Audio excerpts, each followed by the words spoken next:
audio jungle.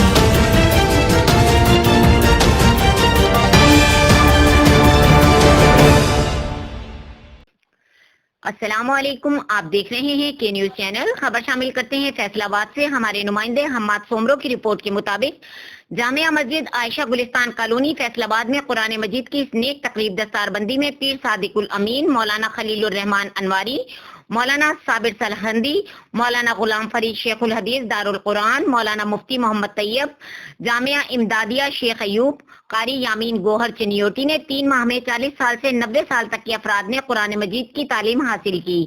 Pakistan کا ایسا قرآنی سینٹر بہت کم عرصے میں جہاں صرف 1 گھنٹہ تعلیم دی جاتی ہے، تعلیم فری بیان کرتے ہوئے قاری یامین گوہر چنیوٹی کا کہنا تھا کہ قرآن کے ذریعے ان لوگوں کو نصیحت کرو جو اس بات کا خوف رکھتے ہیں کہ اپنے رب کے سامنے ضرور اس حال میں حاضر کیے جائیں گے کہ اس کے سوا کوئی نہ ہوگا جو ان کا حامی و مددگار ہوگا یا ان کی کوئی سفارش نہیں کرے گا۔ شاید کہ اس نصیحت کے ذریعے یہ لوگ پرہیزگاری کی روش اختیار کر لیں، اور جو لوگ رات دن اپنے رب کو پکارتے رہتے ہیں اور اپنے رب کے خوشنودگی کی طالب بھی اپنے سے دور نہ کرو، ان لوگوں کے کسی حساب و اعمال کی جواب دہی نہیں ہوگی اور تمہارے کسی حساب کی جواب دہی ان لوگوں سے نہیں ہوگی۔ بس اگر تم ان لوگوں کو اپنے سے دور کرو گے تو ظالموں میں شمار ہو جاؤ گے۔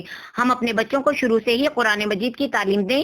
آج اس دستار بندی کی تقریب میں 40 سال سے 90 سال تک کے افراد جنہوں نے 1 گھنٹے کی کلاس صرف 3 ماہ میں قرآن مجید مکمل کیا، سبحان اللہ۔